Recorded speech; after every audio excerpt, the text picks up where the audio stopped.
మా మిస్సెస్ వీళ్ళ మేమందరము కూడా మధ్వ సాంప్రదాయము సార్ మధ్వ. అవును సార్. ఓ రేపు 10వ తారీఖు హైదరాబాద్లో పెద్ద కార్యక్రమం అవుతుంది మధ్వ సాంప్రదాయంలో. నన్ను పిలిచారు. నేను ప్రైవేట్, నేను బేసికల్ గా లాయర్ని అవుతే నేను టీచర్ గా చేస్తున్నాను 25 ఏళ్ళ నుంచి భాష్యంలో. ఏం లేదు సార్, ఒక ఈ క్రిస్టియన్ కుక్కలు అంతకుముందు తమిళనాడులో కూడా ఈవి రామస్వామి పెరియారు ఒకతను ఈ రాళ్ళకి ప్రాణ ప్రతిష్ఠ చేసే బదులు హరిజనులందరినీ కూడా ఉద్ధరించి బ్రాహ్మణులు చేయొచ్చు కదా అని ఒక వాక్యం మాట్లాడాడు. తెలుసు. అదొకటి. రెండోది ఏంటంటే ఈ ప్రాణ ప్రతిష్ఠ అసలు దీని గురించి కాస్త చెప్తారా అని. అంటే ఈ ప్రాణ ప్రతిష్ఠ చేసిన తర్వాత ఆ విగ్రహంలో ఏమన్నా మార్పులు కలుగుతాయా? ఖచ్చితంగా ఖచ్చితంగా. అది మనం ఎట్లా తెలుసుకోగలుగుతాం? ఎవరన్నా కనుక ఇట్లా పిచ్చి మాటలు మాట్లాడినట్లయితే మనం ఎలా దాన్ని నిరూపించగలుగుతాం, ఎలా తెలుసుకోగలుగుతాం సార్? సార్ ఇప్పుడు మీకు కారు ఉందా? వీడియో కాలా? కాదు కారు సార్. కారు సార్ ఏం మీదేం కారు? మీదండి కాలా లేకపోతే కారా అండి? CR car. లేదు సార్, నాకు వెహికల్ ఉందండి. ఇప్పుడు ఉదాహరణకి మిమ్మల్ని ఒక వ్యక్తి వచ్చి సార్ మీరు BMW కారు కొనుక్కోండి అన్నాడు అనుకోండి, మీరు ఎఫర్ట్ చేయలేరుగా. చేయలేమండి, మన స్థాయి అంత లేదు కదా. అవును.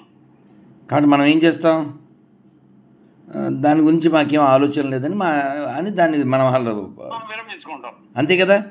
అంతేనండి. మన షోరూమ్ కూడా వెళ్ళం అసలు.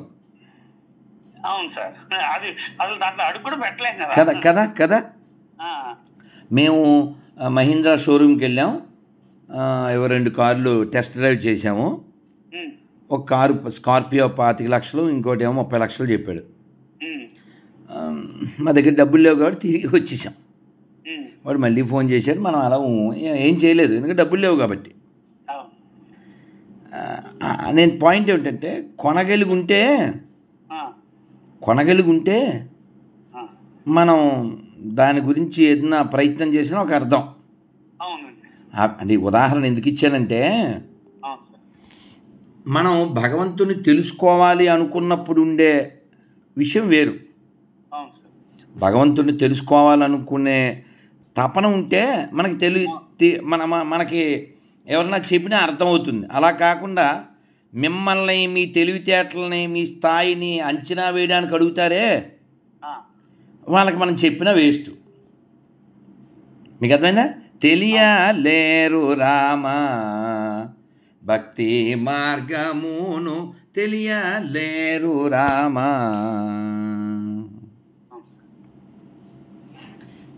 ఎవరికి తెలుస్తాడు రాముడు? అంతా నువ్వు అంటే తెలుస్తాడు.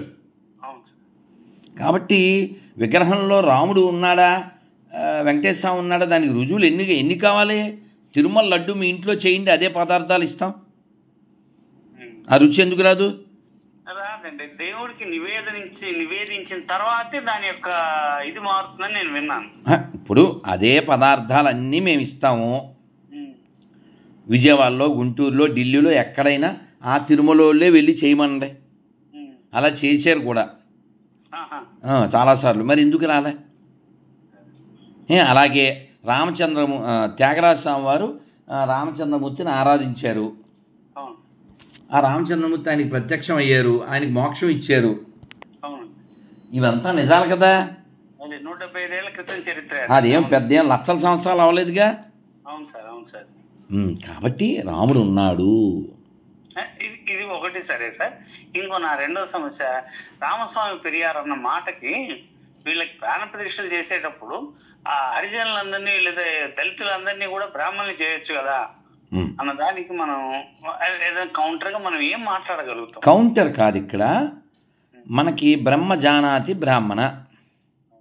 మనం అందరినీ కృష్ణ భగవాన్ భగవద్గీతలో చాతుర్వర్ణ్య మయా సృష్టం గుణకర్మ విభాగశ అన్నాడు. పుట్టుక కాదు, గుణమే ప్రధానం. 18వ అధ్యాయం 42వ శ్లోకం. గుణం ద్వారానే ఎవరైనా ఉద్ధరింపబడతారు. ఏమంటే హాతీరాం బాబుజీ ఎవరండి? మరి తిరుమల స్వామివారికి మొట్టమొదటి ఆయనే. స్వామివారితో పాచికలు ఆడుకున్నాడు. ఆయన ఎవరో క్యాస్ట్ తెలుసా మీకు? తెలియదు సార్. బంజారా సార్, లంబాడీలు. నంబర్ అందుకనే వాళ్ళు కూడా చాలా మంది ఎక్కువ వెళ్తారండి.